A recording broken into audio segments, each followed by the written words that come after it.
Hey guys, Ethereal Art here. Welcome to my YouTube channel. If you're new to this channel and you like light painting, long exposure photography, or creativity, you're in the right place. Please subscribe and like, share with your artist friends, leave me a comment, I do appreciate them. Thanks for joining me on this journey.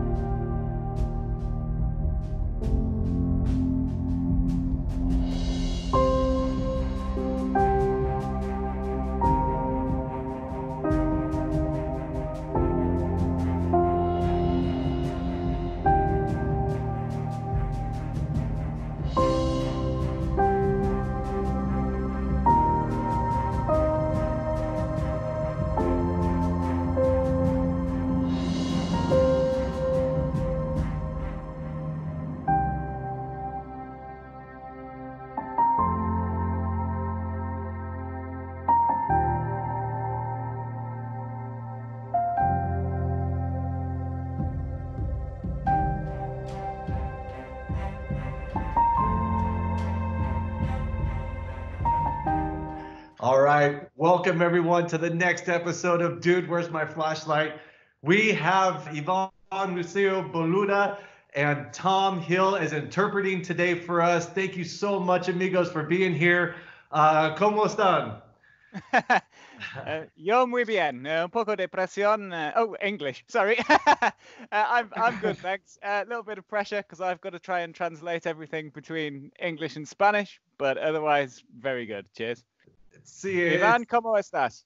Sí. Pues nada, genial. Yo encantado de participar. Muchas gracias, Aarón, por contar conmigo, que pueda hablar de mi trabajo. Para mí es un honor en tu canal. Y muchas gracias, Tom, por ayudarnos en esta experiencia de traducción. Así que a ver qué tal todo.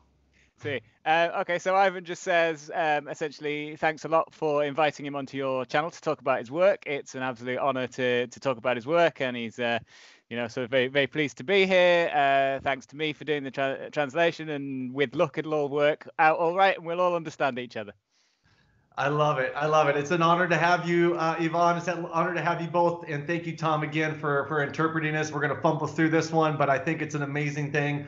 Ivan, your work is super inspiring to the whole community. We're going to dive into that and on many different levels, on many different aspects.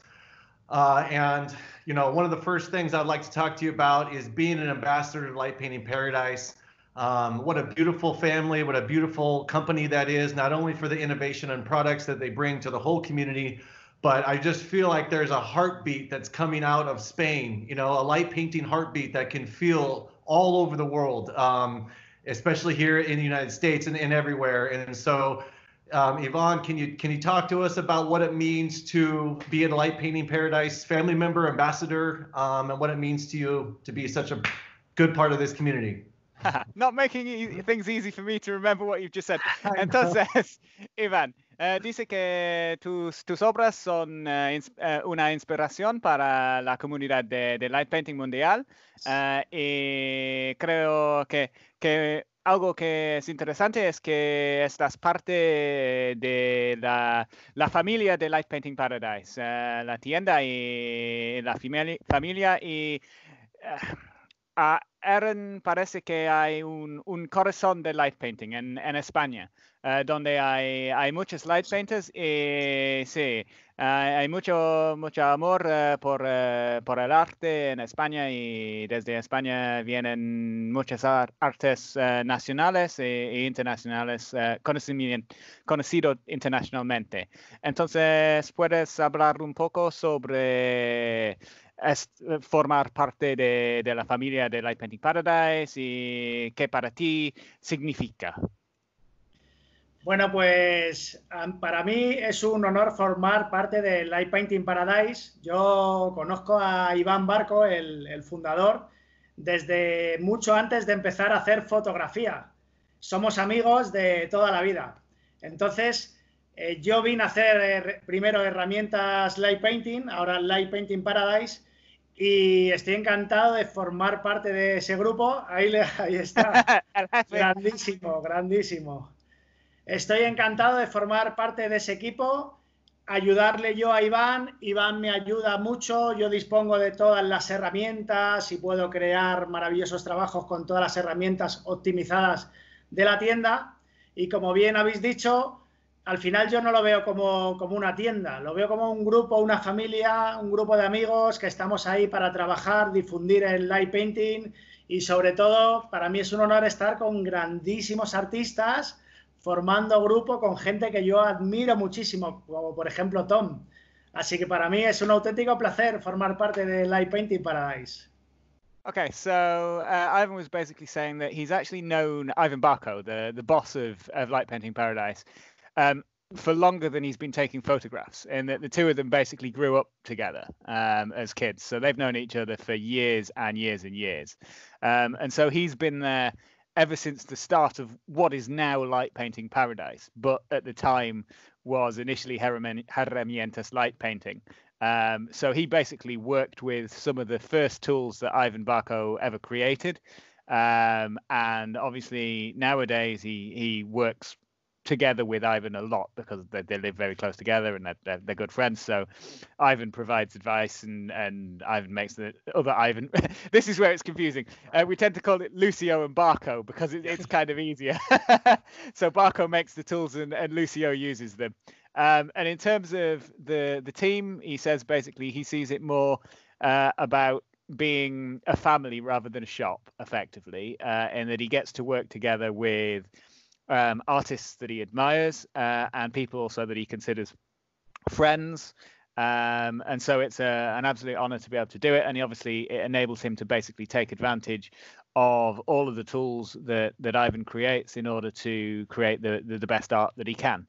But certainly in terms of the group, the team, it is very much a sort of working with friends and people that we admire thing. Iván, perdona si falta un poco en la traducción, es difícil recordar todo, pero intentaré lo mejor posible. Si falta un poco yo no me voy a enterar, no te preocupes. Porque cojo muy pocas cosas, pero algo cojo. Sí, es todo bien. And, leads us into the next family or next kind of group is the Riders of Light. I mean, what an inspirational team this is. Ivan, can you talk about the members? You're obviously the founder of this beautiful team. You've got an amazing website full of resource of many different types of light painting, which we're going to get into. But can you talk about how Riders of Light came to be? Who's on the team, and maybe what current projects of the summer that you have going on, as well as maybe a future vision of where you want to see the Riders of Light go. Claro, entonces después de hablar un poco del grupo de embajadores de Light Painting Paradise, la próxima grupo de que debemos hablar es por supuesto de Riders of Light, que es un grupo inspiracional y por supuesto estás el fundador del grupo. Y puedes contarnos un poco sobre los miembros del grupo, cómo nació la idea y el grupo y los tipos de trabajos que hacéis y también cómo veis el futuro del grupo, los tipos de cosas que quieras hacer y algún proyecto que tenéis en mente, etcétera. Todo, efectivamente. Muy bien.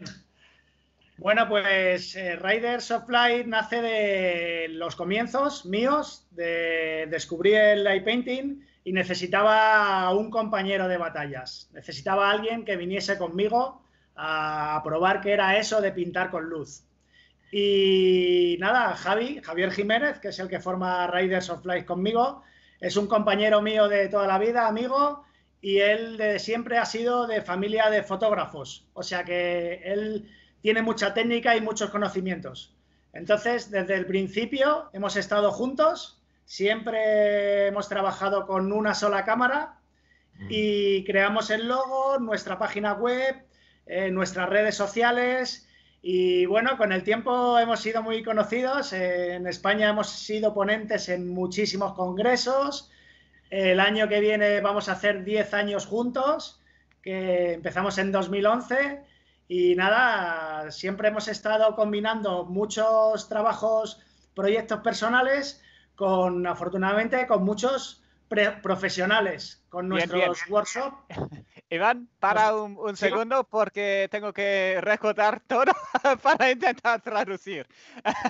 Vale, si quieres hacemos unas pausas. Sí, exactamente. Voy a traducir poco a poco. And so he was basically saying he started off Riders of Light, and when he started it off, he effectively needed a colleague to go into battle with him and struggle with this light painting thing, because obviously light painting is one of those techniques where having more than one person is a real advantage.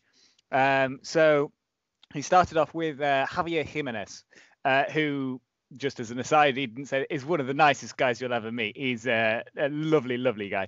And they basically started off together, and they didn't really know much of anything to do with light painting. I think Javi knew a little bit more about the camera, the technical side of things, but neither of them has done any light painting. And since then, they've obviously become well known. You know, they put together a logo and a web page, and I think Ivan. Eres uno de los primeros light painters en España, ¿no?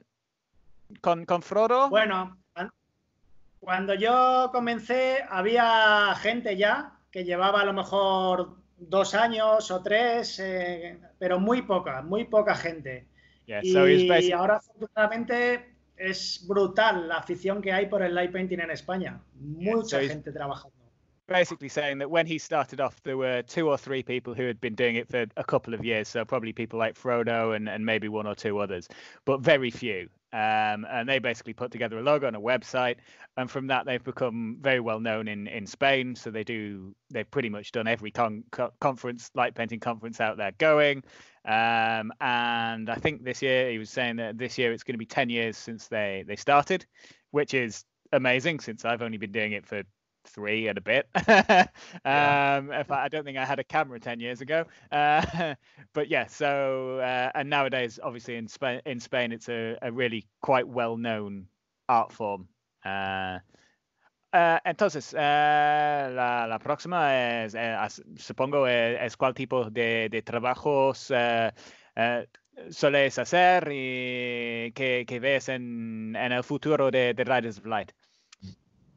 Vale, nosotros no nos dedicamos a ello, nosotros tenemos nuestros trabajos y afortunadamente también, aparte de solo hacer proyectos personales que nos gustan y nos motivan, también tenemos algunos trabajos profesionales como workshop o photocall que nos permiten recibir unos ingresos pues para mantener nuestro estudio y herramientas y equipo fotográfico.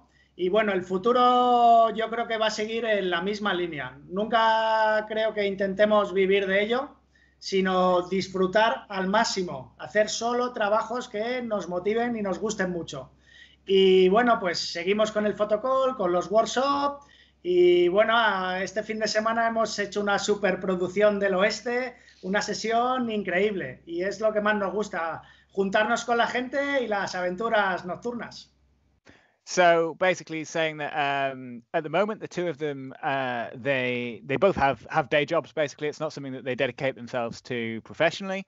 And that gives them the flexibility to effectively only work on things that they want to do. And they don't see that probably changing in the future. They want to carry on sort of working as a sideline.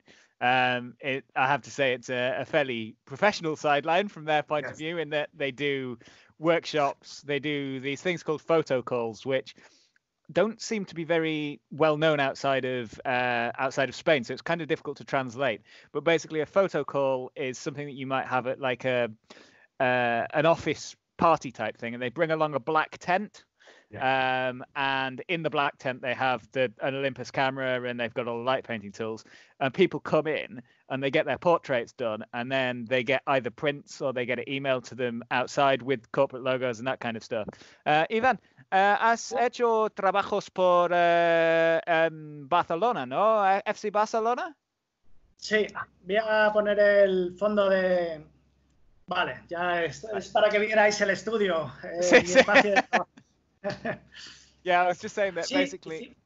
hicimos un proyecto, un fotocall para la zona VIP en el estadio del Fútbol Club Barcelona, en un partido durante Fútbol Club Barcelona Atlético de Madrid, y montamos dos de fotocall y fue brutal, una experiencia súper buena y un cliente top.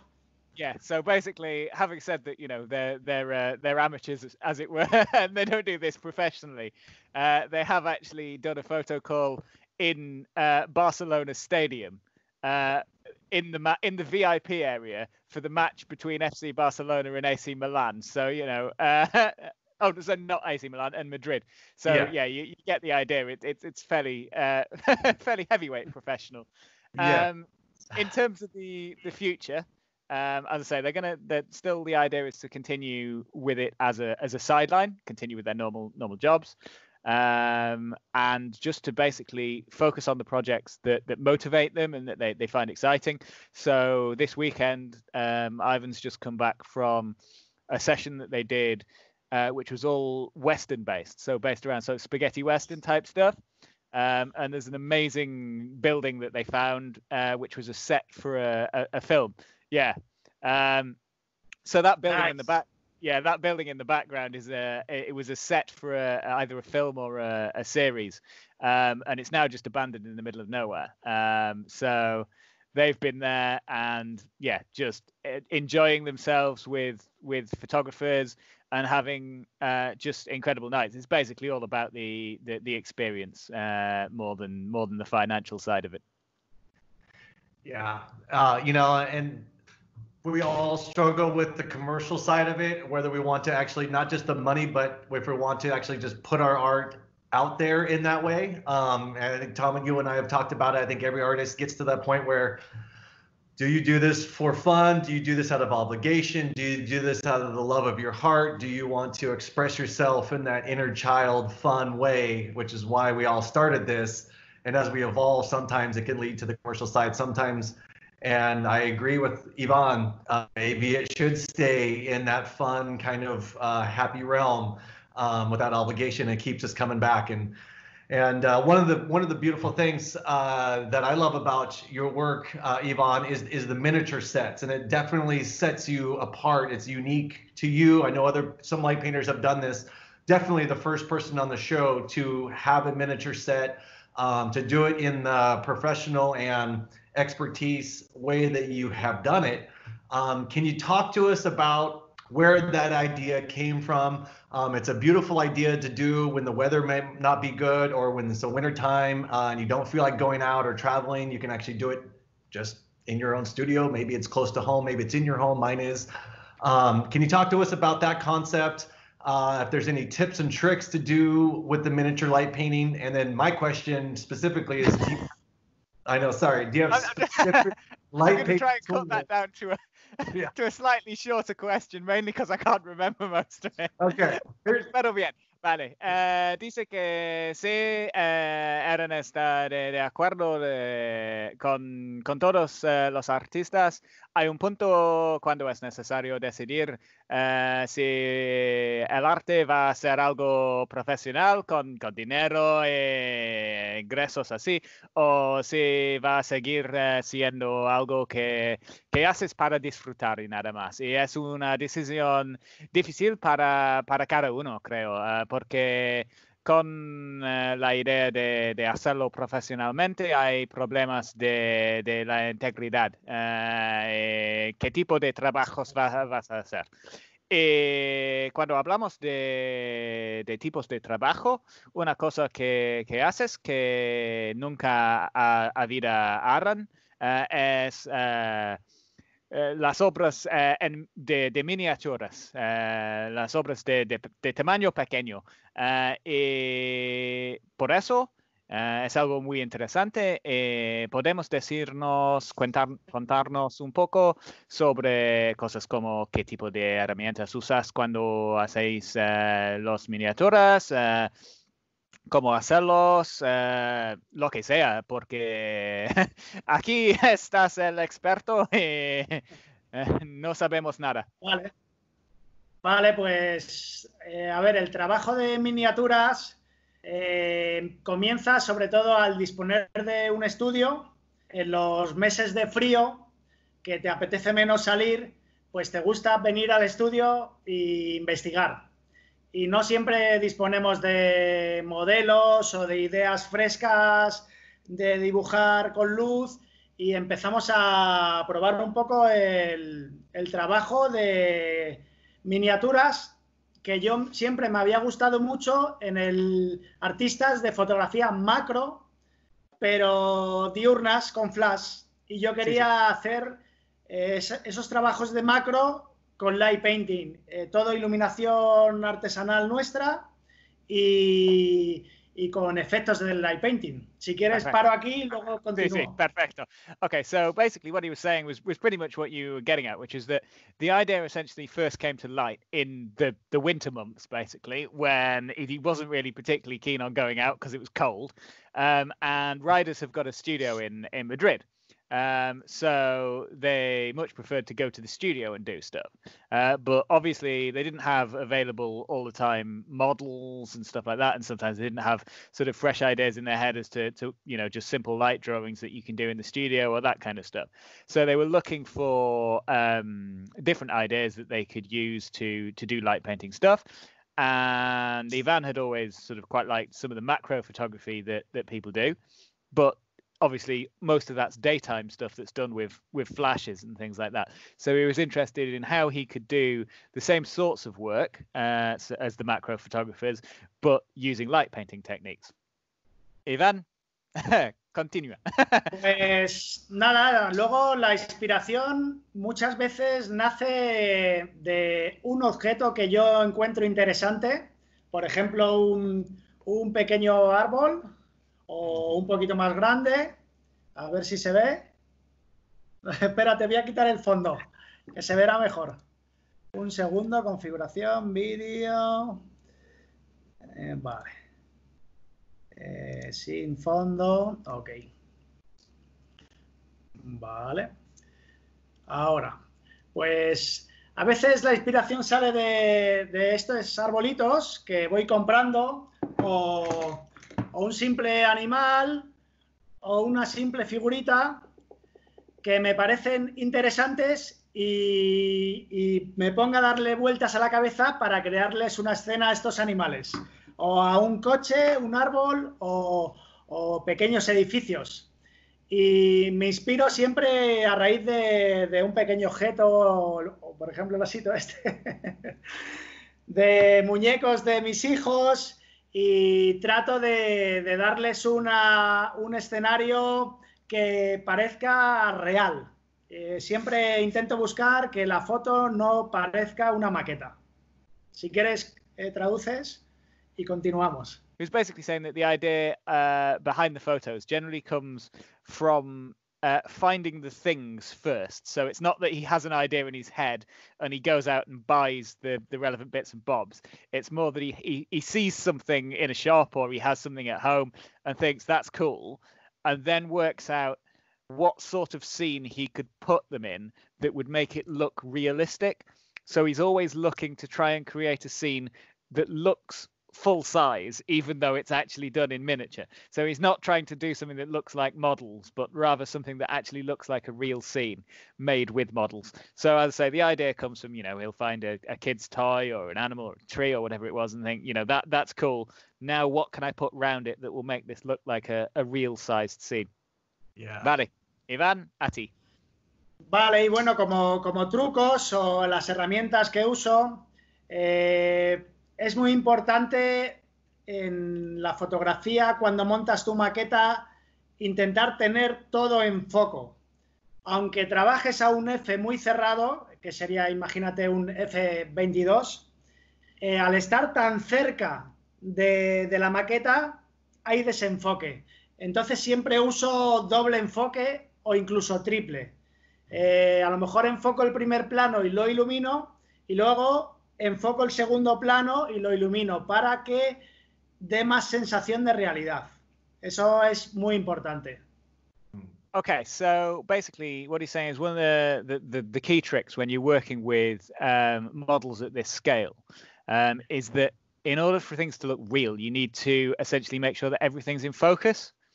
And I'll just do a little explanation that Ivan didn't, because basically the size of the area that's in focus is proportional to the distance you are away. So if you're looking at something that's miles away, you get lots of stuff in focus, whereas if you're looking at a model that's only 3 inches from the camera, you end up with a section that's in focus like that. So he always works with double or sometimes triple focus within a single shot. So what he'll do is basically set the focus to really close and illuminate the foreground, and then he'll change the focus while still being in the same exposure. So it's not post-production and stacking of images. It's effectively changing the focus in the middle of the shot, and then it'll illuminate the center of the scene. And then he might change it for a really a bigger scene. He might do it 3 times and set it to the far end of the shot and illuminate the background. And that makes sure that the whole thing is in focus. So you don't get that kind of tilt shift effect where something looks like a miniature because it's got a very short focal distance. Yeah, I totally get it. Thank you. It's an amazing thing. It's unique. It's inspiring. It's a great way to spend the colder winter nights indoors. And obviously, just like light painting, possibilities are literally limitless with all kinds of figurines. And it kind of leads me to the next part of our conversation. Just 2 seconds, because I think Ivan was also going to talk a little bit about what he uses in the way of tools. Oh, perfect. Yeah. Talk about the tools, please. Yeah. Entonces, Iván, a ti para hablar un poco de los tipos de herramientas que usas para hacer las iluminaciones. ¿En miniaturas o en general? En miniaturas. Pues parece que se deberían de usar mini linternas o cosas de iluminación muy tenues, pero en realidad no es así, puesto que vamos a trabajar a ISO 100 y Fs muy cerrados, con lo cual las linternas habituales, a pesar de estar muy cerca para iluminar, necesitas mucha potencia a esos parámetros de cámara. Y luego, por ejemplo, con la linterna la nueva de Iván, de la Light Painter Reuse, que tiene 8 potencias, si te hace falta trabajar a la mínima intensidad, trabajas. Así que yo no tengo herramientas específicas de miniaturas, aunque sí, a veces creo dioramas para hacer una montaña con recorte de cartón o nubes con LED. Eso sí hago para componer en las escenas, eso sí.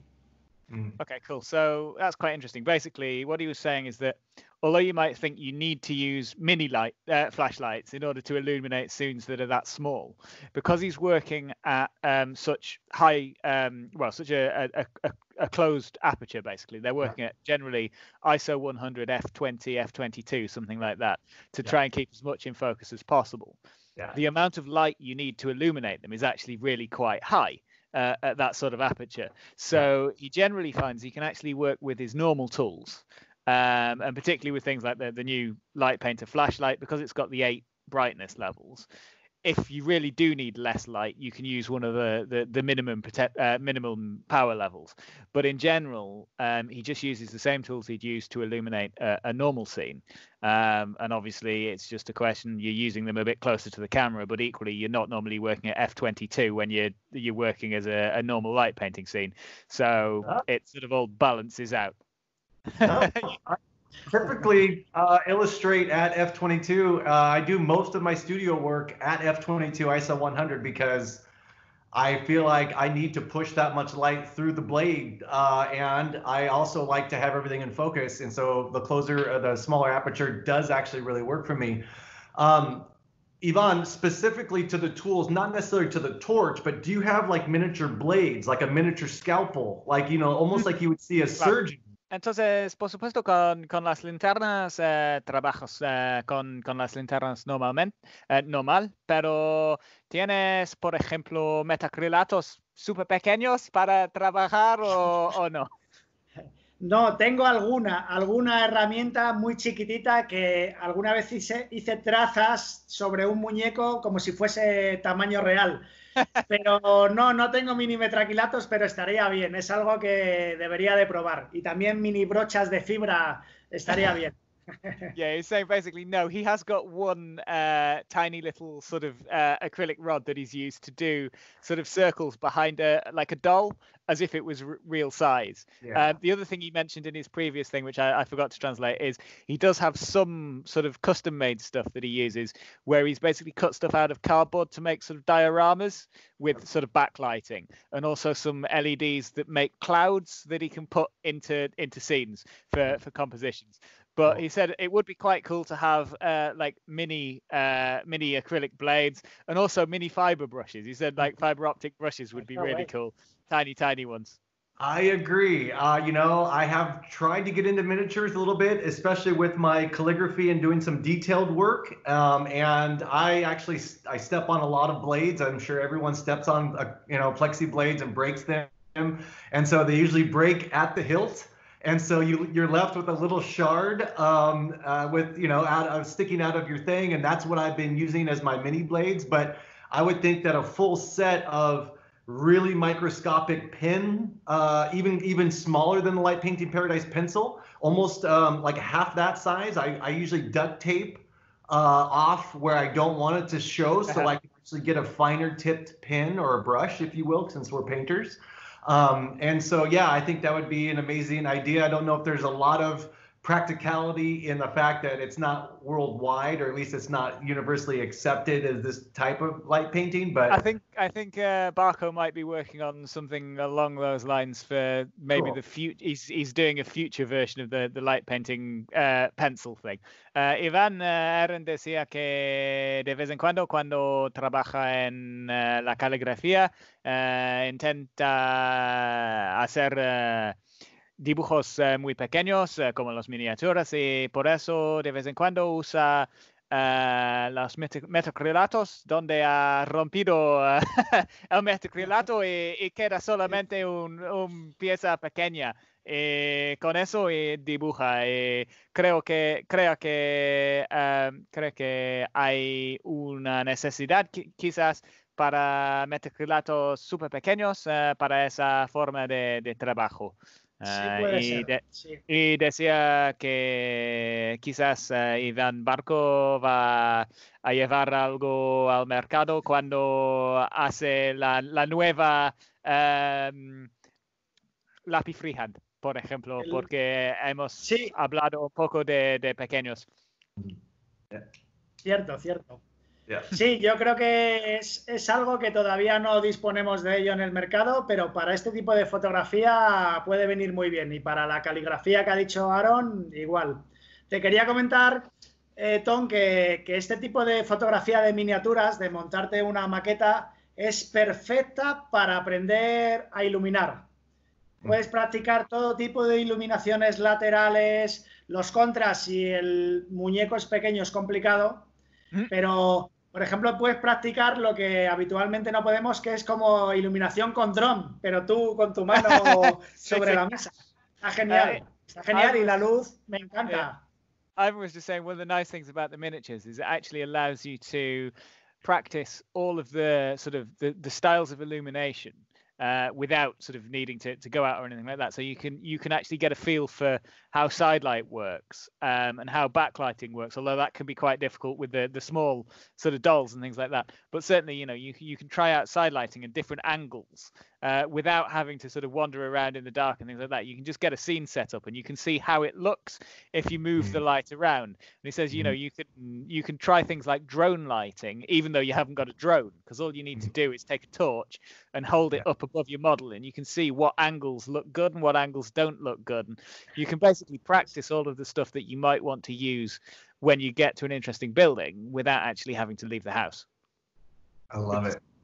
I love it. Awesome answer. We're going to segue into the next section, which Ivan is really, I think, your bread and butter. The reason why I think so many people absolutely just adore your work is that in your work, you really want to tell a story. You tell the story down to the very, very detail, to the costume of the model, to the where the lighting is, to the backlighting, to the way you light the model, the setting, that it all goes together, and it really tells a magical story. it separates, it separates your work from a lot of other light painters. Thank you for doing such an amazing job. Can you tell us how important it is for you to have these aspects in your work? Entonces, Iván, Aaron decía que algo que separa tus obras de las obras de otras es la cantidad de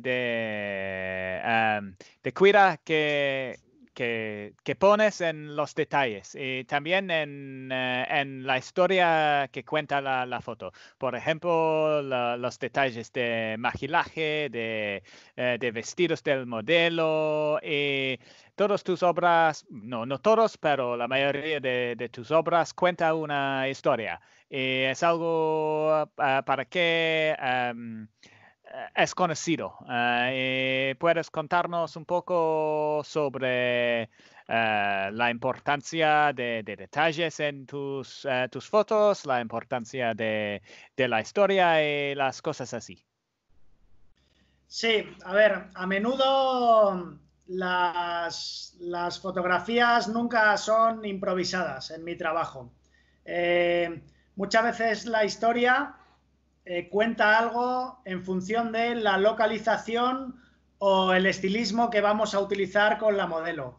Entonces, lo trabajamos mucho previamente. Siempre que vamos a hacer una sesión en conjunto, creamos un grupo de WhatsApp y preparamos todos los detalles del estilismo sin dejarnos nada. Yo antes no, pero ahora cuido absolutamente todos los detalles. El color del vestido, el color de los efectos que vamos a meter, el color de la iluminación.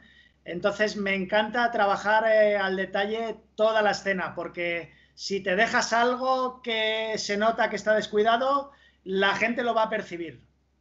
Okay, so he was saying that often his photos do tell a story, and in general, then they're not improvised photos, if that makes any sense. He goes out with very much an idea in his head as to what he's going to do. So before he has a session, particularly if in groups, they'll set up like a WhatsApp group and effectively discuss in advance everything down to the smallest details. So they'll try and work out the makeup for the model, the colors of the dresses, how that's going to work alongside the colors of the light painting stuff, down to the smallest details. And what he's basically saying is, if you don't sort of, if he doesn't take care of some of the details, basically, even the smallest ones, then the people looking at the photo will sort of notice it because they're not quite right.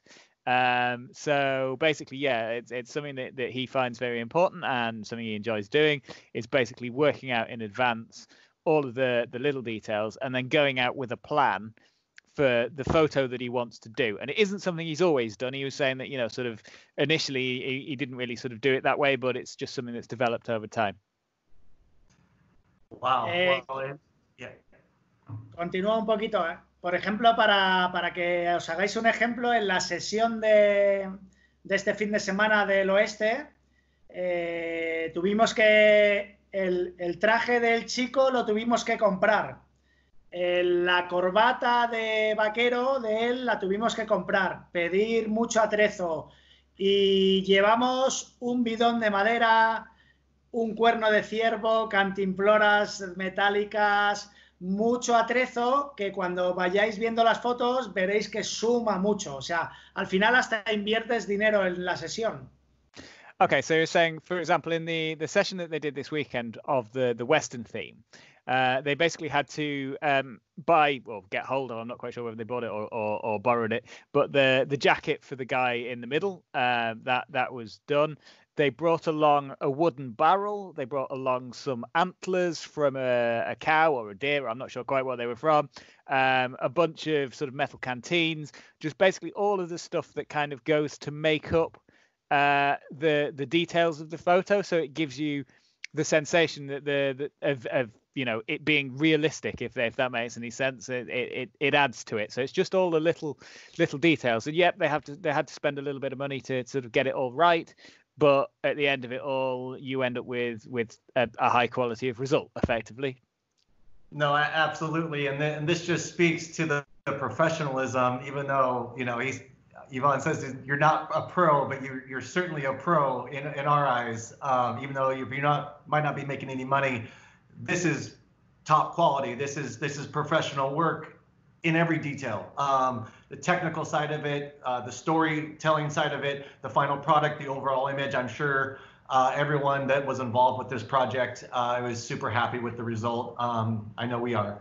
And so, yeah, the details do matter. An extra prop does matter. The color of the dress does matter. The lighting around the model and the setting does matter. I mean, it all goes into the story if you have a specific story to tell. And I think your images that are obviously like this say a specific story. You have a plan. It's well executed. Muy bien. Awesome. Gracias. Yeah, it's just amazing. Yeah, it's so amazing. Iván, creo que tengo razón que no todas tus fotos tienen una historia. De vez en cuando haces fotos diferentes, ¿no? Sí. Aaron, I was just saying basically, I'm fairly certain from having worked with Ivan that not all of his photos are sort of story driven. So I was just sort of giving him a quick prompt and just saying, look, not all of your stuff. So, Iván? No, efectivamente, no todas las fotos cuentan algo. Muchas otras lo que buscan es el impacto visual sobre el efecto, que cuando la veas o la combinación de colores digas wow, y en realidad no cuenta una historia, sino el impacto. Es lo que se busca a veces con la fotografía de light painting, el truco, el trazo bonito o la luz que te llame la atención, y con eso ya para mí me gusta llevarme ese trabajo, aunque no cuente historia. Okay, so yeah, he was saying basically, yeah, he does lots of photos which don't actually sort of tell a story and are much more about creating a cool effect or a really interesting combination of colors or a very nice sort of line or whatever it might be, an interesting, something that basically grabs your attention and makes you go, wow. So those are basically nothing to do with telling a story, but all about the light painting side of things and just making sure that, the combination of colors is really impactful, or the lines that he's drawing are really clean, or that there's an interesting tool or an interesting technique in there that really sort of jumps out at you. So I'd say he's probably got two sides depending on what he's doing. Yeah. I agree. And I think this photo right here, I think it's a recent post of yours. It's amazing. You captured the star trails, the symmetry from the model, the light man, the backlighting inside the cave. There's so much going on here that all goes together. Can you talk about this photo in particular, what it means to you? Give us the breakdown of this photo in particular. Esta foto es algo que ha flipado Aaron y quiere que hables un poco sobre la foto y qué importa para ti y cómo lo hizo y tal. Todo. Vale, ok. Pues habitualmente cuando hacía Layman, los muñecos de luz, siempre los dejaba en solitario. Hacía el Layman y quedaban allí solos, pero hace poco hice una sesión que metí un contraluz al Layman, y son cosas que piensas que es súper sencillo, pero no se te ocurre. Tú cuando metes el contraluz a la persona que está haciendo de referencia, él se va a seguir quedando negro, y luego puedes crear el Layman. Al igual que con este tipo de efectos que quería probar, digo, nunca he hecho un Layman y le he creado trazas, alas detrás de él. Y efectivamente es igual, la silueta de la persona, en este caso Mario Lechu, que me acompañaba, se queda ahí quieto y yo hago todas las trazas de detrás. Y después le creo a él. Y bueno, esto era en un búnker, y se quedaba súper oscuro la zona del búnker, y añadimos un poco de luz lateral por cada lateral, pero muy sutil, para simplemente dar información y crear volumen, nada más. Y el Star Trail, al final, con un modelo no podrías hacerlo, pero como Mario Lechu, cuando yo termino de hacer el Layman, se va de allí, tú puedes dejar a ese modelo de luz que no se va a mover durante 30 minutos. Claro. No es lo mismo que con un modelo, que no se podría. Tendrías que hacer composición de fotos. Y por eso lo dejamos, porque nos parecía muy interesante las trazas de luz también. Okay, so basically what he was saying is historically when he's done the light men, which is what they call the ones with the essentially the lights just making up the body, he's always sort of left them just sort of alone, effectively. You know, they just sort of they're standalone things in the shot. And he realized on another shot that he'd never really tried sort of mixing them with other techniques. So in a previous shot he'd tried it with a backlighting, and that had come out interestingly. So he thought, well, we'll try them with some light traces behind them. So basically, on top of the bunker is Mario Lechu, one of his friends from Madrid. And Mario stood there while Ivan did all of the sort of the lighting around him to make up the lighting, and then put the lines behind them. The bunker itself, basically, all of the foreground was really, really dark. So they've just added a bit of side lighting to effectively give a bit of position to where they were, effectively, just to give you a context of where the guy's standing. And then at the end of it, obviously with a model you can't do a star trail, because you can't tell somebody, look, you need to stand in the same place for the next 30 minutes whilst we leave this recording, because they're just not going to do it. But because it's a light man, as soon as you've actually done all of the lighting, you don't need to worry about it, because I suppose in theory you can probably see the star trail going through some of the gaps in the body, but you're not going to notice it. So what you could do is just illuminate Mario and then say, right, you're done, and then just leave the camera there for 30 minutes, and the stars just do that, and it just gives a really interesting effect, because obviously you normally do not get a star trail and a person together unless it's a composite, whereas this is a single shot. Which makes people sort of look at it and go, Yeah, no, the impact of this one on many levels is exactly what you said, Tom. And speaking of star trails, I've actually thought about doing the same kind of concept with like a woman or a model catching the star trails, or having like a basket or an upside down umbrella, and like I was going to try to even catch the comet, the Neowise, in a basket or an umbrella, but I never got around to that one. But speaking of star trails, and I know you're a huge Star Wars fan, Ivan, what is your favorite Star Wars scene of any of the 9 episodes? What one scene stands out to you the most? Entonces, sabe que estás super fan de Star Wars, y quieres saber cuál es tu escena favorita en las películas, o tu película favorita de las nuevas películas de Star Wars. Bueno, yo soy fan, pero no soy super fan, tengo que reconocerlo. Claro. Y sí que es cierto que soy súper fan de las primeras películas. Cuando yo vi de joven las primeras películas de Star Wars, quedé impactado. Mi película favorita es El Retorno del Jedi. El Retorno del Jedi. Y, por ejemplo, a mí me encanta de Star Wars, lo que me apasionan son los personajes secundarios que hay por todos los sitios.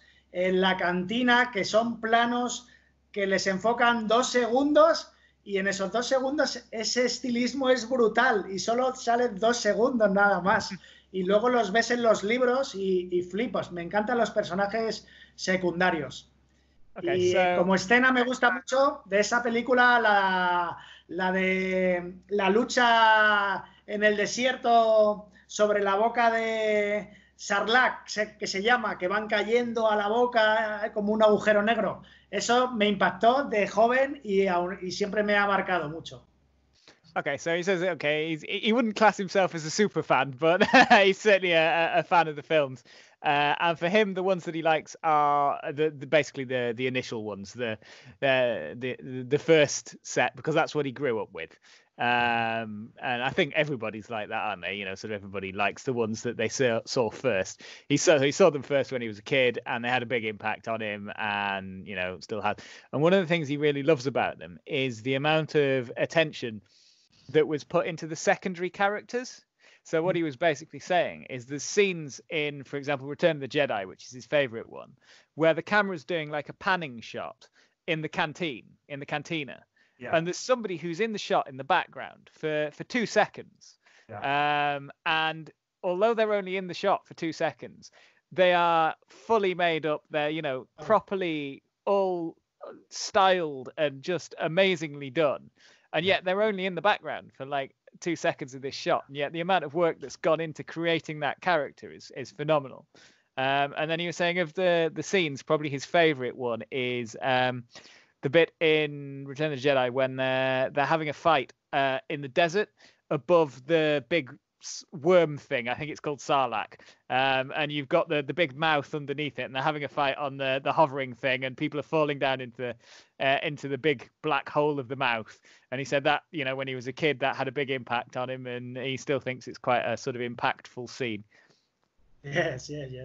I love it. My response to that is, obviously it impacted you because the same detail in the background, the same detail that goes into your work is the exact same thing that you just described about those secondary characters. There's really, that's the same detail that you've brought forward into your work today. And I think that's amazing. I've got these light up chopsticks as lightsabers to eat the ramen with. And, so, I've actually light painted with these a little bit. You can actually, with a small, they're not very bright, so you have to actually go with a really high aperture. But anyway, yeah, you can make like grids, and you can frame kind of things, and do kind of like crazy fine art like this. But yeah, I love Star Wars.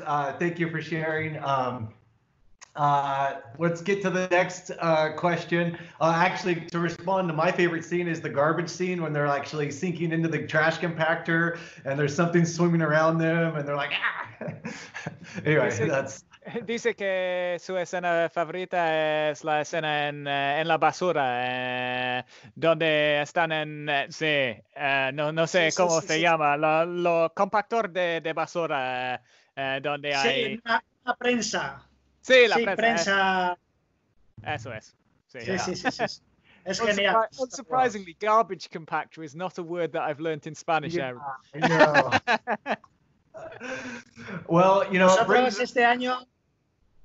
este año estuvimos trabajando para la premiere de Star Wars, el estreno en los cines, haciendo un photocall el día que iba toda la gente caracterizada y fue alucinante.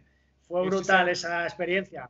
He was just saying that basically this year they were doing a paid gig to do photo call at the launch of the latest Star Wars one in the cinema, and basically he said tons of people, because they were doing a photo call, and tons of people turned up, fully dressed up in the relevant kit, and he said it was brutal. It was amazing. He just got to basically play around with all these people's in full Star Wars costumes doing light painting. He said it was a great experience. Oh, it sounds like a dream. Nice. It sounds like a dream. Well, Ivan, we're to the podcast where this probably is the most significant and most important question from me to you is, what do you love most about light painting? Entonces, Iván, para ti, ¿qué significa el light painting para ti en tu vida? ¿Qué es que te encanta de light painting? ¿Cuál es importante para ti? Sí. Bueno, en realidad para mí ahora mismo es mi pasión, mi principal hobby. Ya como os he comentado antes, no creo que intente nunca trabajar de ello porque sé que me podría generar un poco de estrés, si va bien el negocio, va mal. Entonces es mi principal hobby y lo que más me gusta, lo que más me encanta es todo lo que me ha ido dando ya el light painting, todos los recuerdos que yo voy generando en cuanto a no solo las fotografías, las aventuras nocturnas, toda la gente que estoy conociendo, el juntarnos en los congresos. Tengo amigos por todos los lugares de España y también en otros países, y eso es lo que para mí me encanta del light painting, todo lo que estoy recibiendo simplemente de practicar un hobby.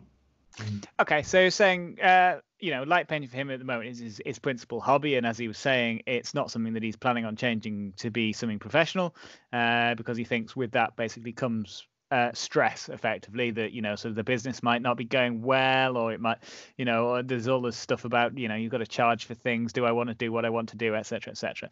So for him, what he loves about light painting isn't so much necessarily the process as everything that it's effectively brought into his life. So the nighttime adventures, exploring and sort of looking around abandoned locations, the people that he's met. So he's got friends in you know, throughout Spain and in other countries.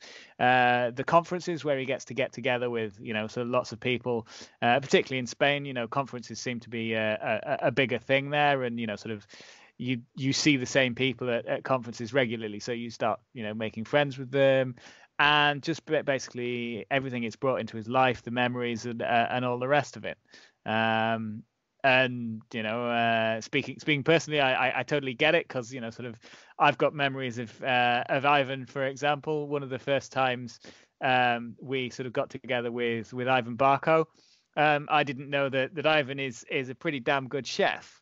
So the first time we went to Grimaldo, Ivan turns up with this massive box of huge prawns, and gets out this grill plate, and made me like a plate of the best prawns I've had in my life.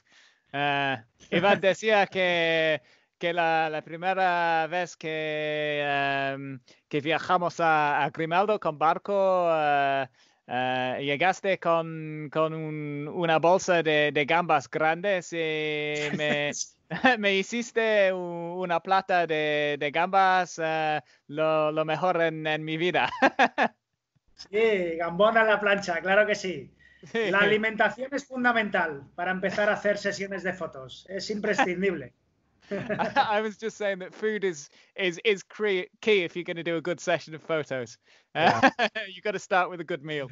100%. Yeah, a good meal goes a long way for everything. Same.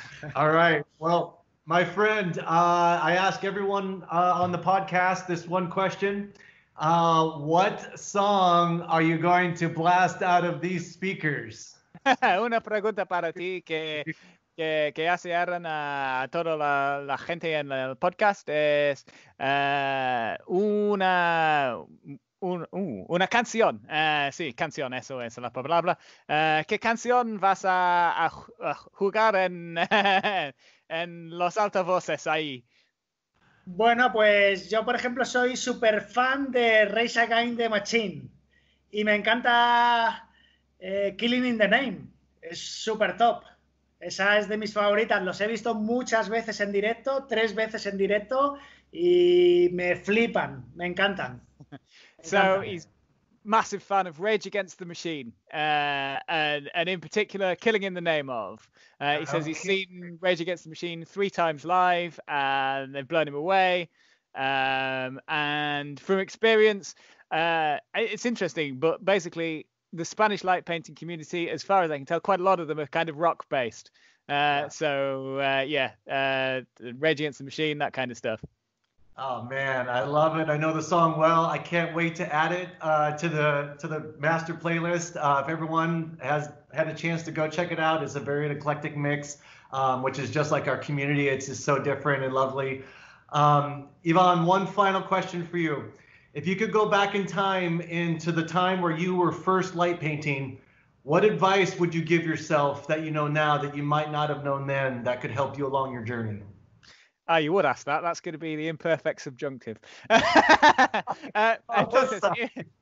Entonces, Iván, si pudieras decir algo a tú mismo antes para ayudarte en el viaje de fotografía, ¿qué te dirías?